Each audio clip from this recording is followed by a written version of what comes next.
Hello and welcome back to the Jet Press Podcast. My name is Justin Fried, and I'm joined as always by my man Mike Luciano. Mike, what's going on, dude? How you doing? I'm feeling pretty good, even though I'm still in the middle of this great Aaron Rodgers to and fro, where it is literally to the day been 3 weeks, and we have no resolution. Woohoo! Nothing. Still in this holding pattern. There has been a development, quote unquote, if you want to call it a development, depending on how valid it is. We will get to that. As always, thank you guys for watching us on YouTube, downloading the podcast. We love all that support. Thank you guys so much. Apple Podcasts, Google Podcasts, Spotify, wherever it is you get your podcasts. Also, when you go to YouTube at the Jet Press, make sure you hit that little bell up in the top right, so that way you get notified whenever we go live. We have quite the show for you guys today. We wish that we could finally talk about Aaron Rodgers actually getting traded to the Jets. That has not happened yet. Instead, we got more rumor mongering. And here in the Jet Press, we consider ourselves purveyors of Jets truth. We want to give you things that are honest and, most importantly, things that are real and not made up fantasy scenarios that have no basis in reality. Craig Carton does not deal in these same truths. Craig Carton will sometimes fly off his rocker and say something completely outrageous. Coincidentally, on times where he has a TV show, potentially to get people to watch it. Isn't that funny? So on his show, on Fox Sports 1, he comes out and says that the San Francisco 49ers have reportedly made an offer, or rather will be ready to make an offer for Aaron Rodgers if this whole thing with the Jets ends up falling through. And boy, the Packers writers out there, they were loving this. Oh, we got more leverage, or we're going to ruin the Jets. Blah, blah, blah, blah, blah. It's a fun fantasy to have. This is just one of the most preposterous, nonsensical rumors that I have ever heard Jets related in the last couple of years. It really doesn't make any sense. Let's just walk through. Let's at least just do it logically, and then we can just get into it. Let's just look at the logic thing. The Niners have no cap room, so they would have to completely gut their roster, even get this dude on. They have been very open about the fact that it is Brock Purdy and Trey Lance, with Purdy having a slight edge, and he's going to be the guy. So they are not looking to add a quarterback right now. And they don't have any picks before number 99 overall. Now, Carton has said that the package would be centered around a lot of those compensatory picks that they got for guys like Robert Saleh and Mike McDaniel, which are at the end of the third round. So like 99, I think 101, 102 back-to-back, and then a pick next year. That's not as valuable as what the Jets are offering. And I hate to give this validity by responding to it like this and tearing it down like this, but you people need to know this is not a thing that is happening. This is complete whimsy. I think it's fun. It's almost fun to talk about at this point because, like, we've been saying it on the show for weeks, not just us, everybody. Aaron Rodgers is going to be traded to the Jets. It's going to happen. It's not a matter of if, it's a matter of when. It will happen, hopefully before the draft. And then all of a sudden this week, it was yesterday, I believe, Craig Carton, of course, says that the 49ers are ready to make an offer for Aaron Rodgers, essentially. I don't want to be the person that says somebody's lying or making something up. I don't want to do that. I don't know what his motivations are, and I'm not going to assign motivations to him. Maybe he's just fed wrong information. But what I can say is that that's not true. Like logistically, it doesn't make any sense. Financially, it doesn't make any sense. The 49ers aren't going to come out now in the beginning of April and suddenly show interest in Aaron Rodgers, despite the fact that for months they didn't. No other team, in fact, other than the Jets, has showed interest in trading for Aaron Rodgers, a serious interest, because there's a lot of baggage to take on with Aaron Rodgers, of course. This is a very unique situation. So it's just the Jets. It has been just the Jets. It's still just the Jets. Like you mentioned, Mike, the 49ers have $3 million in cap space. They also don't have the same level of flexibility that the Jets currently do. They also have to pay Nick Bosa very soon. So there's a lot of situations there where they don't really have the luxury, even if they wanted to trade for Aaron Rodgers. And that's why for the last few months, they haven't wanted to. Not to mention, I should also, before I get to that, I'll say the draft picks stuff, right? I tweeted this out earlier. If you combined all 11 draft picks that the 49ers have in the 2023 NFL draft, using the Jimmy Johnson trade chart, it would be the equivalent of the 53rd overall pick.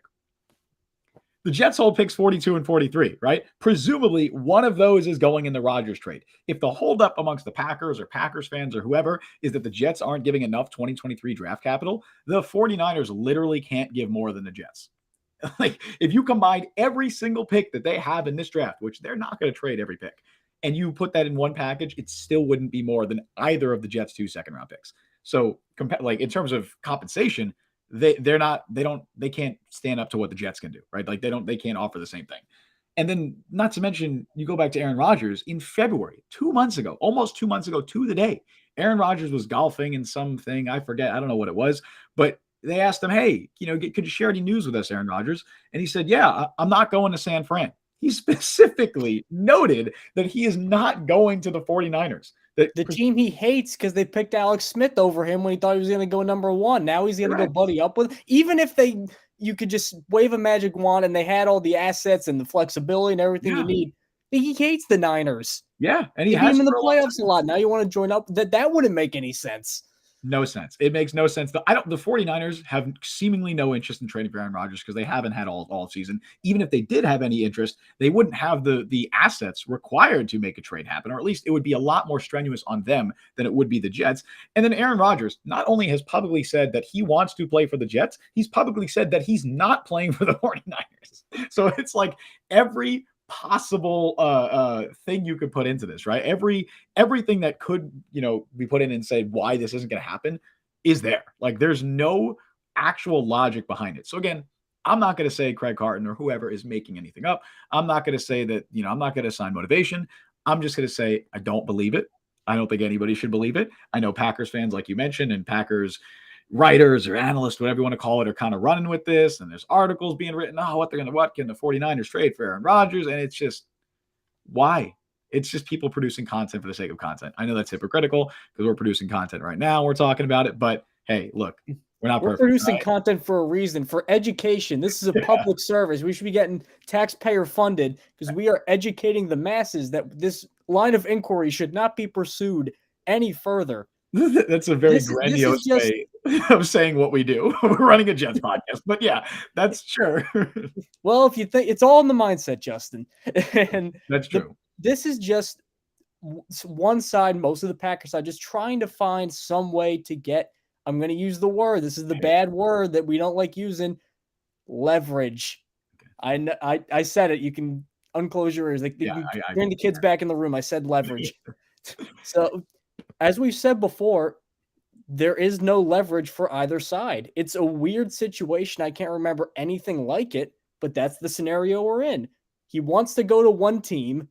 The team he wants to go to wants him. There is no competition for him, and the team he is on wants to get rid of him. That all leads to one outcome. It's like Doctor Strange in Avengers. Just the one possible future where Aaron Rodgers ends up with the Jets. Everything else, we could get leverage. This is the same Jets looking at Lamar Jackson thing. It's people grasping at straws, trying to find some way to get over on the other party.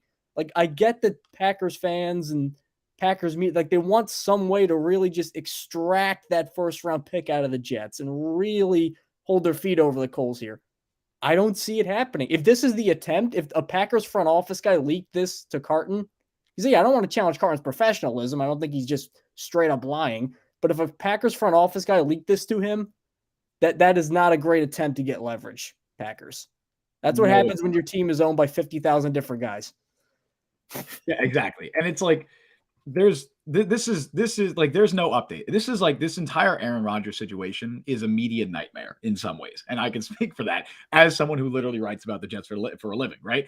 It would have been amazing if this deal happened right in free agency. The Jets got to do, make all their free agency moves that they're going to do. Really, this has been an incredibly, other than the Rodgers stuff, quiet offseason for the Jets. And even with the Rodgers stuff, it's like, it's just kind of been the same stuff over and over again, right? Like, the Jets have had to do, or I can say it this way: the Jets have done half of what they have to do in free agency to this point. Like, they still have to make a bunch of moves to clear space for Aaron Rodgers. They're still looking at free agents, which we'll get into in a moment. They're still going to make other moves, and we're already in the beginning of April. Like, this is stuff that normally happens in the first and second week of free agency. The Jets just haven't done it yet. They haven't had the possibility, or they haven't had the opportunity to do it because they haven't had the Aaron Rodgers trade go through. From someone like Corey Davis, who I don't believe is going to be on the week 1 roster. We talked about him last week. Normally, he'd be gone by now. You don't normally keep a guy around until the beginning of April if you're not keeping him on the roster, but he might be a part of the Aaron Rodgers trade. So they're on hold there. They're on hold with other positions as well because they're still trying to create the financial flexibility. And they just need to figure out the Aaron Rodgers trade first. So it's been a weird offseason. It's definitely been a media nightmare trying to cover the Aaron Rodgers stuff. And I bet that's why you see stuff like this coming out, right? That's Craig Carton reporting this. Everyone's going to run with it because, it's a new thing we could talk about, the Aaron Rodgers thing, which, again, hypocritical. We're doing that too. But I'll say this, though. In terms of we'll go to the free agents, right? Because I think we've talked enough about Aaron Rodgers. I think we've talked enough about him over the last few weeks. I still have nightmares about Aaron Rodgers. I still call other people I'm talking to Aaron Rodgers. It's bad. It's really bad. So I want to talk about Al Woods because the Jets are bringing him in for a visit on Thursday, I believe. And this is one of those moves, again, that you'd expect the Jets to have addressed this position earlier, and they've tried to. They struck out on Fletcher Cox. They thought they had a deal there before he, at the last moment, returned to Philadelphia. And you can't blame him there. You can't blame the Jets. They had a good deal. Fletcher Cox, I believe he had said it on Chris Long's podcast, that he was very intrigued about the idea of joining Joe Douglas in New York. In fact, when he was talking to, I believe it was Chris Long, he was like, that's basically Philly North, right? That's how they view Joe Douglas. That's how they view the Jets. He was all for it, but he didn't want to leave Philadelphia. And that's what it came down to. Calais Campbell, I don't know exactly the whole specifics of that situation. What was reported, of course, is he did sign with the Atlanta Falcons. And what was reported is that he had a conversation with Arthur Blank, the owner of the Atlanta Falcons, and that he basically saw the opportunity for a lot of charitable work, off-field work there. And that's a very important thing for Calais Campbell. I know people will say, he could have done that in New York. I don't know. Credit to Arthur Blank for being able to persuade Calais Campbell. Either way, he didn't come in for a visit. Al Woods will be, in all likelihood, because he met today, I believe it was today or yesterday, with the Cleveland Browns, and he left without a deal. So the next stop up is the Jets. I believe that's happening tomorrow on Thursday, and we'll see what happens. But absolutely, defensive tackle is a big need for the Jets. Al Woods is a very, very, very good run stuffer, one of the better run defenders in the league at defensive tackle, and he's been doing it for a long time. So I'd very much like them to sign Al Woods. They definitely need to fill the position, and hopefully they can actually finalize a deal with a veteran defensive tackle this time. Now, Al Woods also has interest from Seattle. DK Metcalf recently just saying that they want Al Woods back with the Seahawks, which I get because he was a captain on their defense. So this is a leader. This is a guy who, like, for all the hubbub about the Jets defense, it's still a young group.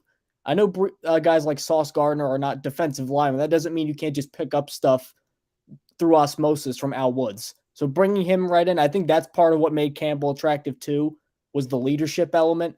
I think Woods can bring that. I don't know how to compare leadership because that's two totally intangible things that you can't really quantify, but I know that you either have it or you don't. Al Woods has it. Now, for those that don't really know Al Woods, just a quick little primer on what he could bring to the table. He was a 4th-round pick in the 2010 draft, and this guy, he has earned his stripes, man. He has bounced around New Orleans, Tampa Bay, Pittsburgh, Tennessee, Indianapolis.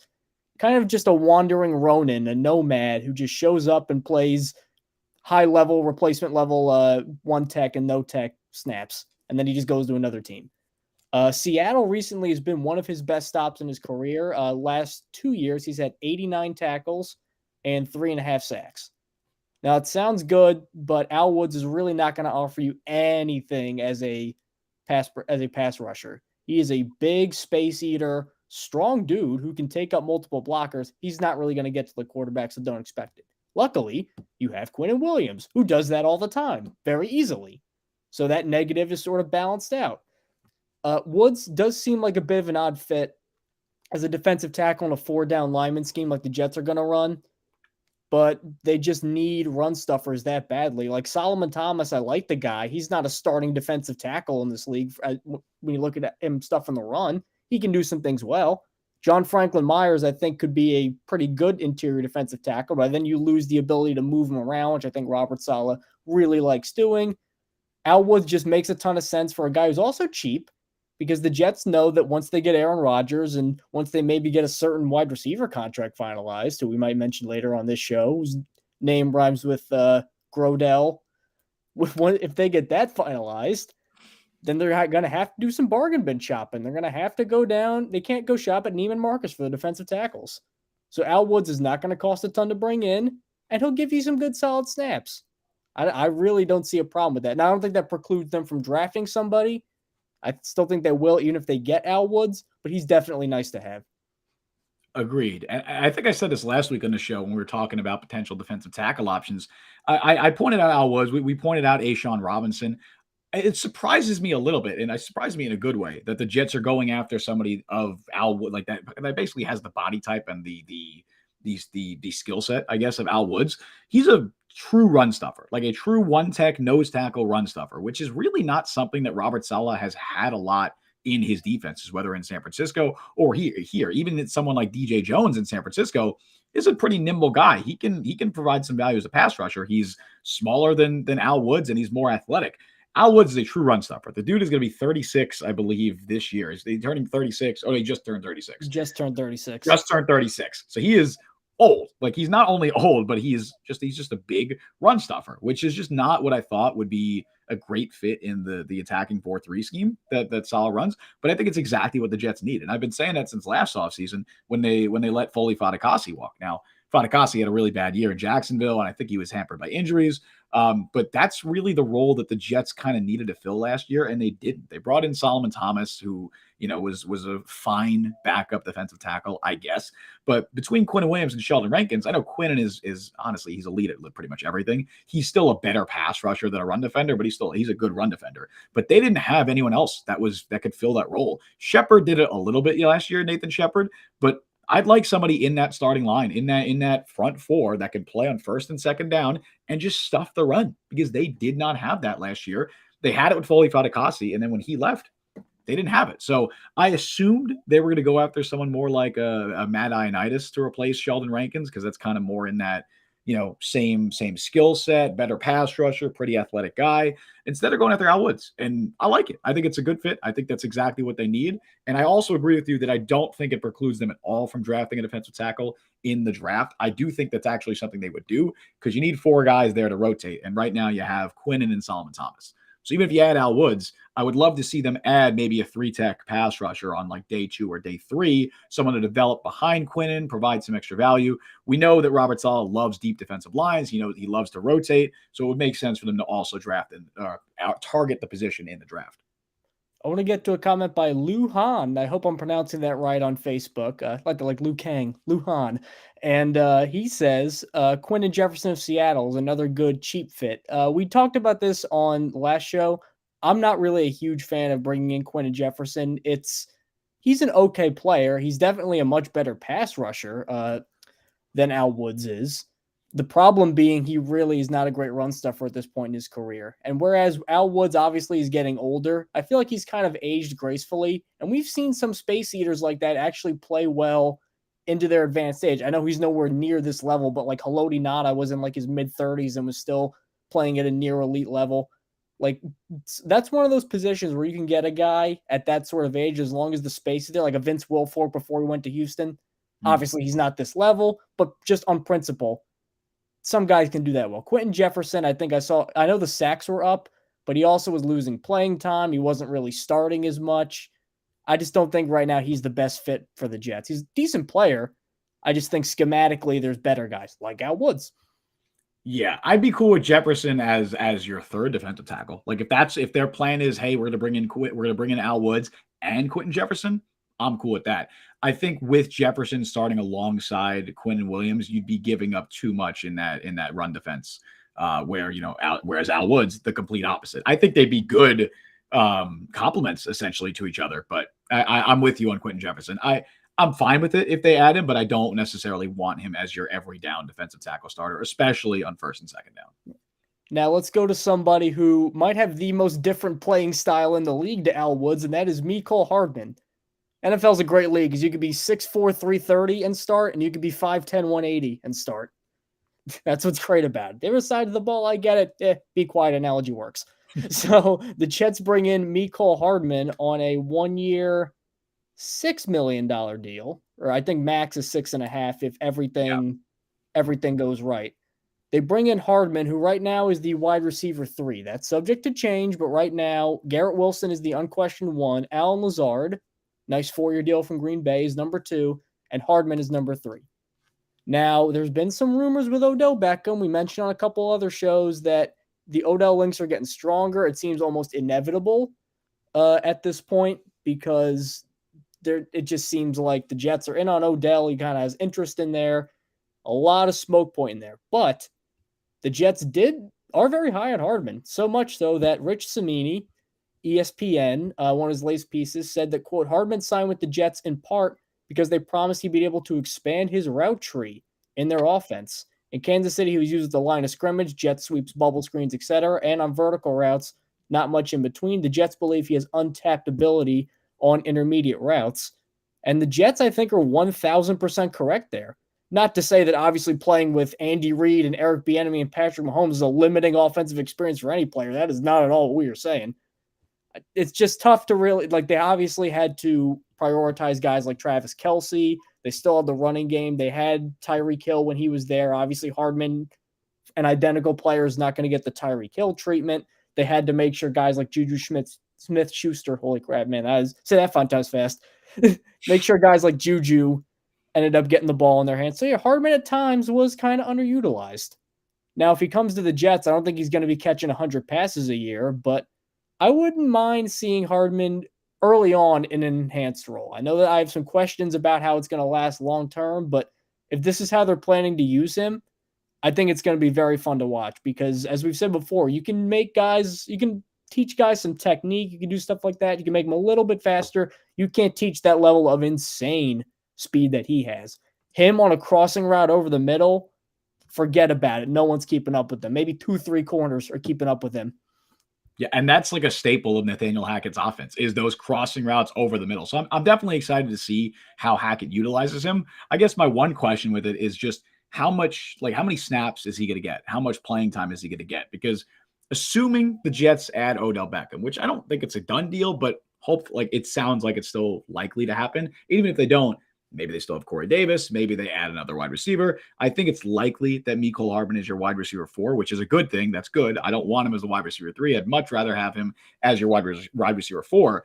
But if that's the case, how many snaps is he getting? I don't know how many four wide receiver sets the Jets are going to run, especially when they have both CJ Uzomah and Tyler Conklin. There's rumors they could address, tight end in the draft. You still have Jeremy Ruckert. There's a lot of guys in that offense, a lot of mouths to feed. That said, I do want to see what Mecole Hardman can do when he's not just either running verts or doing jet sweeps. I definitely think they can utilize that speed in the underneath passing game, not just in the screens or whatever. But I think, like you said, crossers over the middle. I think that'd be perfect for him. Run a little mesh concept, do stuff like that. I think that's a great way to get him out in open space, let him use that speed and hopefully expand his role, expand his route tree, because it seems like that was one of the reasons he wanted to sign with the Jets, is because they had promised him and they said, hey, we think you have untapped potential. We're going to utilize you in a way that maybe Kansas City didn't utilize you because they had Travis Kelce and, they had Juju Smith-Schuster. I said it correctly. Show off. Sorry. Had to throw it out there. But yeah, I do think I'd like to see him in that expanded role. My one question is just I don't know how much playing time he's going to get, which is a good thing because he's a good player. Obviously injuries can happen too, but in a perfectly healthy wide receiver group and tight end group, I don't know. I don't know if he's going to get any more than like 10 to 12 snaps. I have a really odd time figuring out how the Jets value Mecole Hardman because they're talking about him like somebody that's going to be not a focal point of their offense, but somebody that's going to get a ton of big targets every single game, which I guess with a guy with that kind of speed, you wouldn't mind chucking one extra deep throw to him a game or trying to get him the ball in his hands really quickly. I get that. But they also gave in a time when wide receivers are getting insane money, and I really like this player a lot, but Christian Kirk got $18 million a year. I know he performed extremely well with Jacksonville, but that is a ton of scratch for Christian Kirk. Mecole Hardman gets 1 year with a max of $6 million. That doesn't seem like a premium investment, especially a couple years after they got Corey Davis for much more, over $10 million. Alan Lazard got 11. So I'm really confused. Like, is Mecole just like the souped up Braxton Berrios guy who's going to be, returns and like he's obviously going to do some of that in addition to this role they promised. Is that what they signed him to do? Did they sign him to be the straight up wide receiver 3? Is he going to be on par with Lazard? I'm getting very mixed signals about that. My assumption when they signed him, which of course was the same day they traded Elijah Moore, so that was a mess of a day. But my assumption when they signed him was that he was going to be wide receiver 4 and basically replace Braxton Berrios. That was my assumption. I know that Samini's report says that they want him to have an expanded role, and I'm sure that's what the Jets told him. I want to see that happen before I can commit to saying that that's going to happen. Like I need to see it to believe it essentially, because I just don't know how many snaps there's going to be. That being said, as a replacement for Braxton Berrios had a cap hit of $8 million this year. Mecole Hardman's cap hit is under $2 million this year.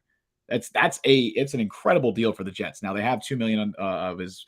They have $2 million. They're probably going to take on in dead cap next year because his contract voids. But even still, that's a really good deal. Like they got him for a less than $4 million in total cap hit.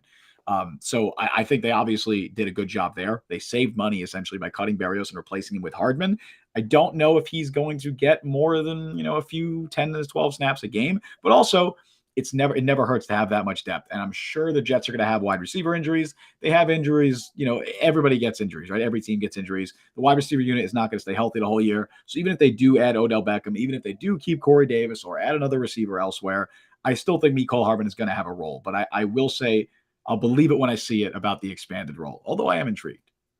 I want to go back to Lou and Chad again. Kind of an interesting comment where he says, everybody keeps saying we have all these receivers. Technically, we really don't have anybody, or none rather, but a promising rookie, which I guess is Garrett Wilson going into the second year. Firm disagree, respectfully, on that. Firm disagree. I'm very high on Alan Lazard as a wide receiver, too. I think he's an incredible blocker for a receiver. I like his red zone potential. And again, Aaron Rodgers is coming. The two have tremendous rapport, and they're running an offense that they know. So Lazard is a perfectly fine wide receiver 2. Not every wide receiver 2 has got to be Randy Moss. You don't have to be Chris Carter, Randy Moss to have an above average receiver room. We both like Hardman if utilized properly. And while we have our doubts about Odell, I mean, he's still an above average receiver for all of the problems that come along with signing him. So we're both very bullish on the Jets wide receiver room. Yeah. I also think calling Garrett Wilson a promising rookie is underselling him, like significantly underselling him, because Garrett Wilson, I would say right now, is a legitimate top 15 receiver in football. That's how good he was last year. I don't think that's a bold take. I think a lot of people that aren't even Jets fans would agree with that. And that was with the worst quarterback play in the NFL. When he has Aaron Rodgers throwing in the ball, I would love to see what he could do. I want to see him put up 1,300 yards. Like I want to see him break Jets records. I think he has the talent to do that. He is a true wide receiver 1. I will say, though, the rest of the wide receiver room, I think I'm less bullish on it than you. I think it's fine. It's a perfectly acceptable wide receiver room right now. And when you throw in that you have Breece Hall, Tyler Conklin, CJ Uzomah, it's a good skill position group. As a whole, that's a good skill position group. The wide receiver group, if your wide receiver, your top 4 wide receivers are Garrett Wilson, great. Alan Lazard, Odell Beckham, Mecole Hardman. If that's assuming they do sign Odell Beckham, if that's your 4 wide receivers, I think that's really good depth. I don't think I think I'm a little lower on Allen Lazard than you are. I think he's a low end wide receiver too. I think that's where I'd put. I think he's a high end wide receiver 3, and I said this back before the Jets even signed him. And I think he's a low end wide receiver 2, high end wide receiver 3. I think he's right around where Corey Davis is in that same mold. Part of me thinks Davis is a little better than Lazard, but that's Jets fans don't like that. They're not gonna like that. Oh, I think I said that I think I said that before. I think Corey Davis had a lot of really bad luck with the Jets. Now, obviously, what we've seen from Corey Davis over the last 2 years, you'd hope Lazard is better than that. I just think Corey Davis is better than what we've seen from Corey Davis over the last 2 years. I think the drops were an anomaly because he didn't have the drop issues this past year. The injuries are the biggest thing for me, and that's why I'm very much in favor of signing Allen Lazard over Corey Davis, over keeping Corey Davis. Because if you're saying they're about the same value, but Corey Davis has missed half his games with the Jets, that's huge. Like, you need somebody that can stay healthy. But as a player, I think Corey Davis is just a better route runner. Like, I think that's where I'd say he's a little better. But I also think Corey Davis got spooked a little bit. I mean, he comes from Western Michigan and the Titans as mostly a number 2 receiver. Then he has to go be a number 1 receiver with the New York Jets.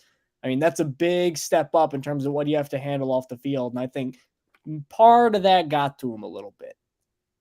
That's just my connecting the dots. It's definitely fair. And I think if he stayed healthy this past year, I think he would have had a really good year, especially after everything that happened with Elijah Moore and he kind of fell out of the offense. I think Corey Davis obviously would have been hampered by quarterback play, right? Because the quarterback play was really bad. But I think he still would have had a pretty good year because I think he had 1 drop this past year. He was playing well. He was one of the best third down receivers in football before he got hurt. He was playing really well. So obviously injuries just they derailed his career with the Jets. But either way, looking at the wide receiver room as a whole, I think it's fine. I think it's acceptable. If you get Odell, I think it's a fine wide receiver room. I think it's probably somewhere around middle of the pack, maybe slightly better because you have good depth and you have a true wide receiver 1. But I just from 2 to 4 or 2 and 3 would be like, you know what? We'll see. We'll see what they can do. Obviously, we don't know what Odell is. Like, obviously, Odell Beckham, if he gives us 80% of the player he was like 4 years ago, then it's a great wide receiver room. Then I'm all for that. I just don't know if he was giving the Browns 80% of what he was with the Giants, let alone. Yeah, well, I'm saying even when he was with the Browns, he still had a 1,000-yard season with the Browns. So even if he's 80%, barely though, it was more like 1,005. Still, if that's your wide receiver 2, that's great. Like, even if you're getting 80% of that, I think that's a good wide receiver 2. I think he would be. I think he'd be better than Lazard in that case. I'm just not confident you're going to get that from Odell Beckham. I'm not confident he's going to stay healthy. But wide receiver room as a whole, it's all right. But wait, Mike, let's talk about Odell. Let's talk about Odell because Odell Beckham, there's a lot of connections to the Jets. The Aaron Rodgers apparent wish list. I know they got swatted down, but I have a feeling that particular name would not have gotten out there unless somebody wanted it out there. The Jets have met with him in the past. They've shown interest in adding more receivers. Odell goes back to New York, albeit, granted, not with his original team. A lot of stuff makes sense there.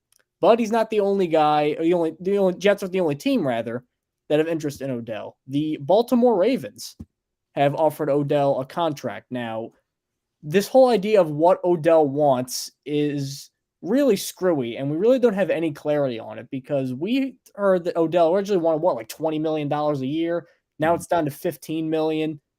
Odell, I love the guy. I don't think he's going to be a veteran minimum kind of guy. He's going to want something because I think at his best, while I question how consistently he can get to his best and how much he will get to his best with the Jets, he can still make some terrific catches. I mean, he was the number 2 receiver on a Super Bowl team just a year and a half ago. Now, blew out his knee on top of that. You got to consider that, but that happened. Can't just pretend it didn't happen. So he's looking at Baltimore, and this confuses me because if you're saying, all right, I want to go play for a team that has Lamar Jackson, and now, as I believe Todd Monken took the offensive coordinator job. Yes. So that is going deep. We're chucking bombs as vertical as you can get offensively. Receivers would be tripping over themselves to go play for that. I mean, that's a perfect situation. But Lamar Jackson wants out of Baltimore. Who, by the way, Lamar, so this is just, I'm going to veer off the course here. Lamar, look into the camera if you're watching the show. Hire an agent, please, to resolve that. Look, I know that you love your mother, and I know she's a fantastic woman. This is not a situation where you and your mother know better right now than all these different. This is what agents do for a living. Your mom can do a lot of great stuff to help with your career. Your business partners can do a lot of great stuff to help with your career. For this one specific instance, get a guy. You could fire him after you get your contract. For this one thing, get a guy. Okay. Now that that is done, Lamar Jackson wants out of Baltimore. If he leaves, you're left with what? Either Tyler Huntley or whomever they get in a potential trade back, which the options look very limited right now. Some of that might be owner collusion. Some of that might just be a general lack of interest. If he goes to the Jets, Aaron Rodgers, Garrett Wilson taking pressure off him from the defensive end, Breece Hall, so they're not just throwing the ball all the time. They have a balanced attack. I think a better path to the playoffs, certainly, with Aaron Rodgers, as opposed to Lamar, who I love the guy, but he's brittle. He can get hurt a little bit, or Tyler Huntley. I certainly think Aaron Rodgers is a better quarterback at this point and would be on a better team with the Jets than out of that situation right now. Like, I just don't get why Odell would pick Baltimore over the Jets if he's considering Baltimore. The Jets, to me, look like a home run when compared to one another. I think it all comes down to money. I think that's what it comes down to. That's what it comes down to in life. That's often what it comes down to in football. I think Odell Beckham wants to play for the Jets. He's made that pretty clear. Aaron Rodgers wants him here. The Jets want him here, maybe because Aaron Rodgers wants him here, but either way, they want him here. Beckham, by all accounts, wants to play for the Jets, and that's what the report has been for weeks, if not months, that he is leaning towards signing with the Jets. He wants the Jets. It's just about meeting, that happy medium for both sides. They need to reach a price point that they both agree on. Right now, they appear to be, I don't know, a decent amount apart. That's my indication that I'm getting, is that they're not super close on terms. Now, I know that the report from Rich Cimini said that Beckham was looking for like somewhere around a 1 year, $15 million deal, which yeah, no thanks. But Beckham, that's insane. I'd be very upset if the Jets pay that, and I don't think the Jets would pay that. That said, Beckham, for the second time this offseason, has refuted that. He replied to a tweet, I think it was from everyone's favorite, Dove Kleiman, where he just replied to it and said, Mystery man, Dove Kleiman. Yeah, exactly. And he replied to it, and he's like, I don't know where people are getting these reports from, right? I don't know where, these reports are coming from. So previously, to the report that you'd mentioned before that said that Odell Beckham was looking for a contract anywhere between 15 and 20 million per season. That was earlier in the offseason. And he replied to that saying, I'm not asking for 20 million. But he also said in that same report, I'm just saying that 4 million is disrespectful or something along those lines. He said 4 million is not enough, is what the point was. So obviously he thinks he's worth, I'd imagine, at least double that. That's my guess. Somewhere between 4 and 20, very right. Or even 15. I think it's below 15 as well, given his most recent thing, unless he's lying. I don't know. But that's, if we're going to believe Odell Beckham, which is fair, I think he would know what's going on in his contract negotiations. It sounds like it's my guess, somewhere around 12 million is what he's asking for. And I don't think the Jets want to pay that. I think the Jets would be more willing to do 7-8 million tops, maybe with some incentives, added on. Maybe they could even add some void years like they did with Mecole Hardman as a way of just decreasing that cap hit in 2023, because they're pretty tight against the cap right now. I know they have the flexibility to, obviously they can cut Corey Davis. They can restructure a couple more contracts. They could restructure CJ Mosley's contract. They could potentially extend Carl Lawson and lower his cap hit, because his cap hit is crazy. Like, the Jets have options they have options they could take. But right now they have $9 million in cap space, and like $6 million of that is going to go to draft picks. So they're going to need to create space regardless of what they do. And I don't think they want to pay 10, 12, 13 million, whatever, to Odell Beckham. So it's really just going to come down to a price point. I think Odell Beckham wants to play for the Jets. I think the Jets want Odell Beckham to play for the Jets. It's just going to come down to where's the middle ground. Mike, I do want to ask you, unless it's the same as what I'm saying, what do you think is a good price point? What would you want to pay for Odell Beckham that you think is reasonable that maybe he would accept? Honestly, if you structure it similar to the way Mecole Hardman's contract is, and maybe the max is like 7-8, I wouldn't be opposed to that. The weird thing about Odell is if he wasn't named Odell Beckham, if this was just like, Steve Johnson, Stevie Johnson. Nice. All right. Bob Johnson. His name was just, DeAndre Hopkins or something. Yeah, all right. Bob Johnson, even though I believe Bob Johnson was a great center for the Bengals. All right, so receiver named Bob Johnson, and he is in his early 30s, and he's coming off another serious ACL injury, but in the past, he's been a Pro Bowler and he's made great catches and has great separation. I would be very fine with that. It's like almost like a reclamation project. Like it seems very, low risk, high reward in that, we're not paying him a ton. So if he doesn't work out, we could say, you know what, we tried. We have enough support where if he doesn't perform well, then our receiver room isn't screwed. So I like that idea, but it's Odell Beckham. I compared him a couple episodes ago to a guy like Cam Newton, who, while Cam Newton hasn't really gotten a backup job, even though I think he's more than deserving of a backup job, I think there's just such a media like hullabaloo around Odell Beckham. We saw it at the end in Cleveland. Now, part of that was Baker Mayfield was not playing very well, but like when he's not getting the ball, there's going to be, why is Alan Lazard getting the ball over him? Why is Mecole Hardman getting the ball over him? And these are things that the Jets can't just make go away. I know that the Jets they're okay with the New York media and bobbing and weaving out in between all these different PR things, but if you're contending for a championship, which when you get Aaron Rodgers, you are inherently, and one of the big questions is going to be what the Odell Beckham report, Odell watch, what's Odell doing? How's Odell performing? Why isn't he getting the ball? I think you really have to consider that. And is that really something you want to bring in for a guy who's going to make like $7 million for a mat? You can get a ton of really good receivers that may not be as good, but they're not going to bring that with them. I'm glad you brought up Cam Newton there, because I really do like that comparison for a sort of different reason.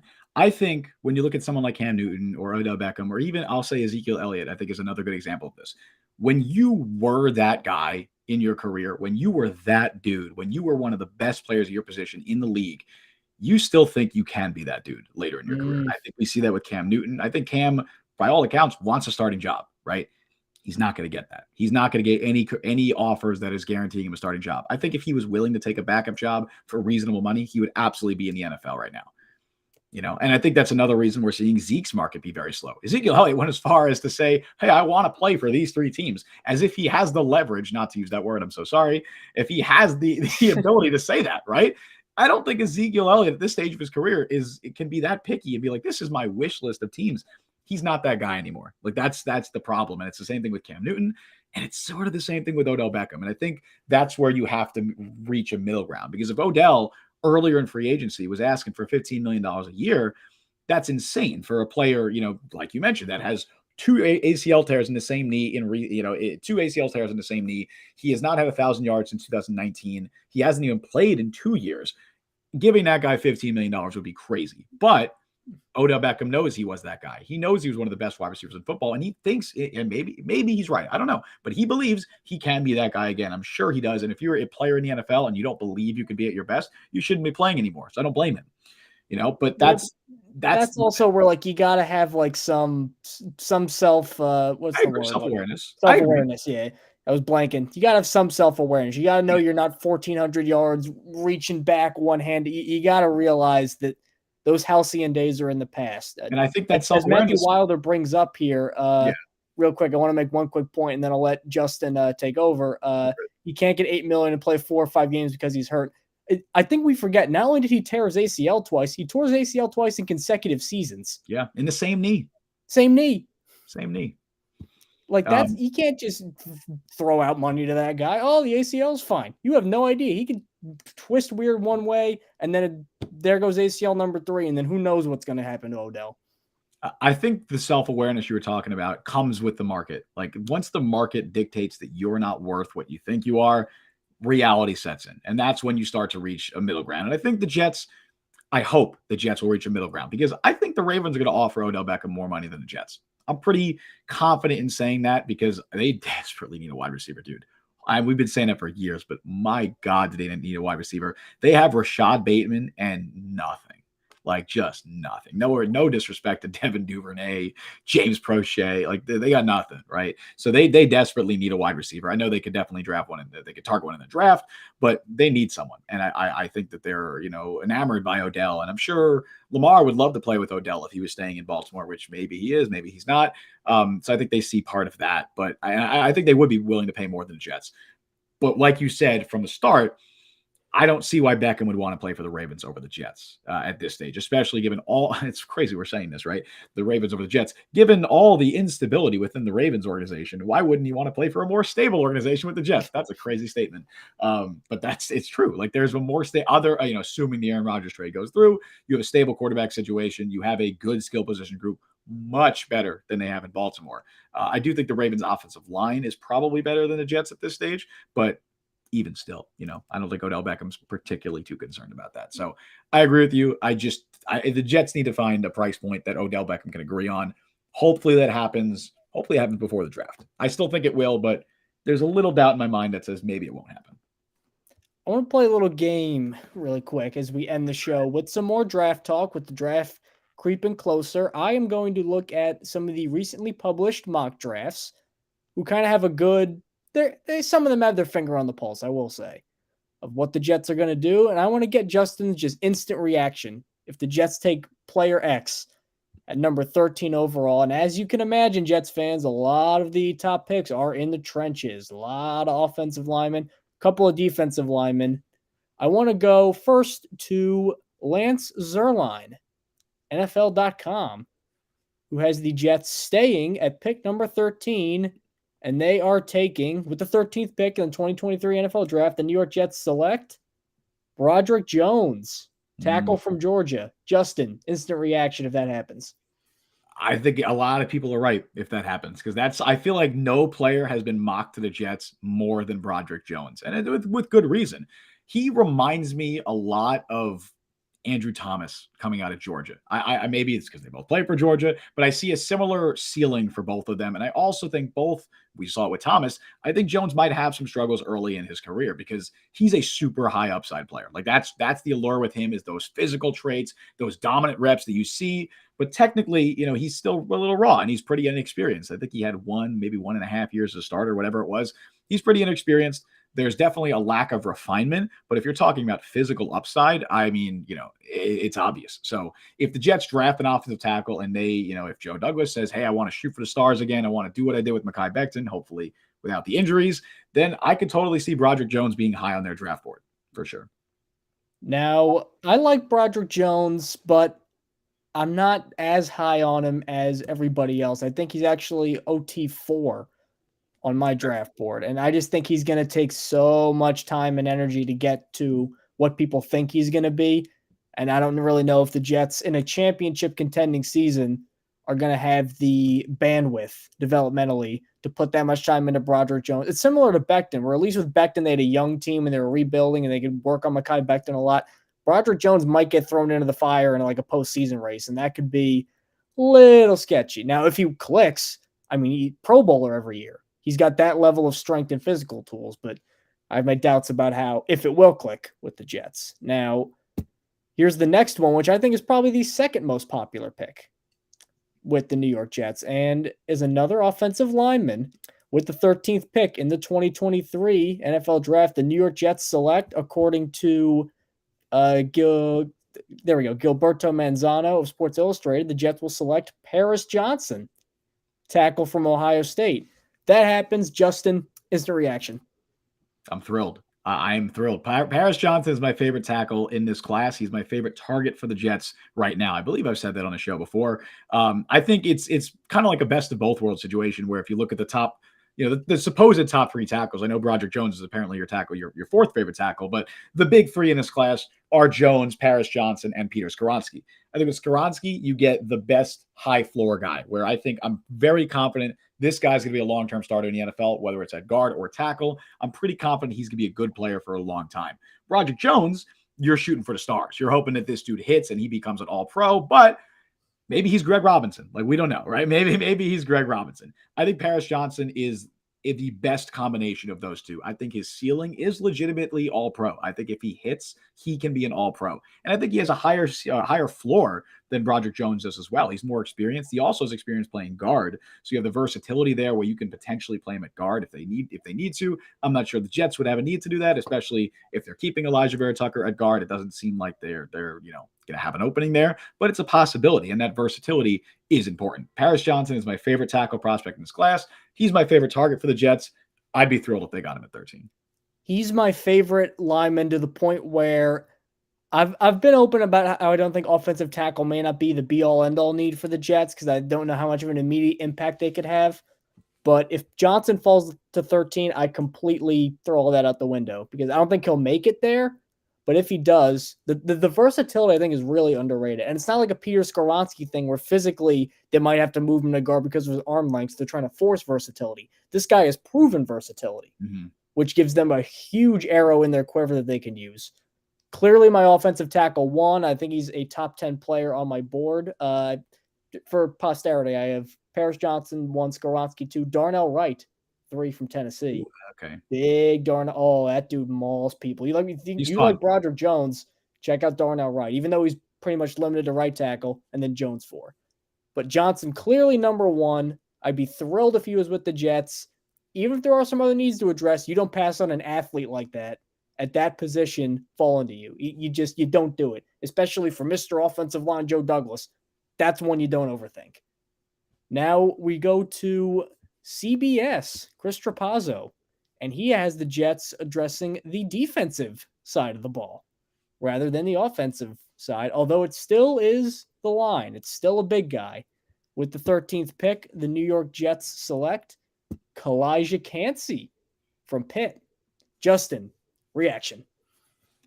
So it depends what the Jets do in free agency. Like, they're bringing in Al Woods. We already talked about that. If the Jets bring in Al Woods and draft Kalijah Kancey, I'm like, whoa, we are really loading up a defensive tackle, right? But it's a weird situation because I think I would want them to sign a run stuffer if they did draft Kalijah Kancey, because Kancey is I mean, I know all the Aaron Donald comparisons. He's an undersized defensive tackle from Pitt he's a freak athlete, right? He's a much better pass rusher right now than run stuffer. He's not a bad run defender necessarily, but obviously he's small. Like, that doesn't help him eat up blocks by any means. And if you are trying to develop him to be your long-term starter next to Quinnen Williams, I think there's a weird fit there because I don't know if, I don't know if Kancey's going to be a 3-down player with the Jets because I don't want him playing first and second down alongside Quinnen Williams when you could just, you want a better run stuffer in there. Not that Quinnen Williams is bad at that, but you want someone like Al Woods eating up blocks next to Quinnen Williams to free up Quinnen Williams. So it'd be a weird fit to me, but I like it. I do like it in the sense that the Jets obviously have a needed defensive tackle, and I like Kalijah Kancey as a prospect. I see the ceiling with him. I see a legitimately potential Pro Bowl player in the future, potential maybe even All Pro. I don't know if he's going to ever reach Aaron Donald levels, obviously, but I think he's a talented player. He's got a lot of athleticism, obviously, and he's a very talented pass rusher. But kind of a weird fit for the Jets. Depending on what they do in free agency, I'd be okay with it. Not my first. My problem with Kancey is that outliers are outliers for a reason, and just because Aaron Donald at 280 pounds became an All-Pro defensive tackle, one of the best defensive players ever, does not mean every defensive tackle that's that size with a similar level of strength and good explosion numbers are also going to follow that path. Right. I get why Kancey's attractive. Terrific pass rusher, high motor too. This guy plays like his hair's on fire. And Robert Saleh, as we've attested before, loves that in his defensive lineman. There are too many plays where for a guy of his caliber, he just got completely washed out of it because of his size. I mean, there are going to be defensive ends that are bigger than him. And he's going to be playing inside. Like, I get that's where you want to exploit him, to use his speed inside. Like, he won with strength a good amount in college just because he's playing collegiate level athletes. Can a guy who's his level and not like people, Aaron Donald's strong. Aaron Donald, pound for pound, may be the strongest. I mean, he's 280. He benches like he's a guy who weighs 400 pounds. I mean, that's unbelievable play strength too. And it's functional. It's not just like he's a weightlifter guy.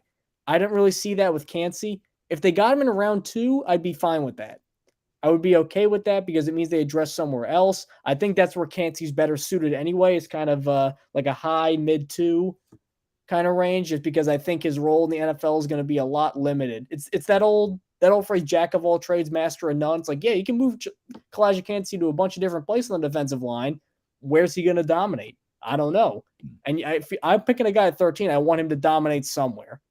I want him to have one area where he just wipes the floor with people. Broderick Jones can do that in the run game. Paris Johnson can dominate because he's an extremely good athlete and he has very good footwork. I don't know if I see that with Kancey. If they use a pick on defensive line with 13, I would not be opposed to that, but I think Kancey might be a little too rich there. I think the media is higher on Kancey than a lot of NFL teams are. That's my guess. I think people are going to latch on to the Aaron Donald comparisons and be like, "Oh, this is the perfect comparison." You could not get a more perfect comparison than like an undersized super athlete defensive tackle out of Pitt. Like it's the best comparison. You're not going to find. Oh, I just thought of a floor option though, Solomon Thomas. Oh, for Kancey? If he doesn't work. Man, yeah, I could see. Yeah, because he's kind of got that like fringe tweener like body type where it's like I would be very interested to see what would happen if he cut a few pounds, like if he dropped like 10, 15 pounds and they put him at edge rusher. That would I don't know. I would be very interested to see what his NFL trajectory would look like. I don't know if he has the bend for that, but he's a great athlete, and I'd love to see him try it somewhere. I just don't know if it'll be with the Jets because that's a mighty big gamble to take. That's true. Yep. And with that, we are going to wrap up the show. Thank you guys so much for watching along on YouTube. We had a lot of Facebook commenters today. Thank you guys so much on Facebook for checking in. As always, you can find us on Apple Podcasts, Google Podcasts, Spotify, wherever it is that you get your podcast. Make sure to subscribe on YouTube. Justin, take us home. You didn't say Overcast, man. I got you. I did not say Overcast. Justin will say it. I'll shout it out. Thank you all for joining us on the show today. You can follow Mike on Twitter at @Mike Luciano. You can follow me on Twitter at Justin T. Freed. Follow the Jet Press at the Jet Press. Download the Jet Press podcast wherever you get your podcast.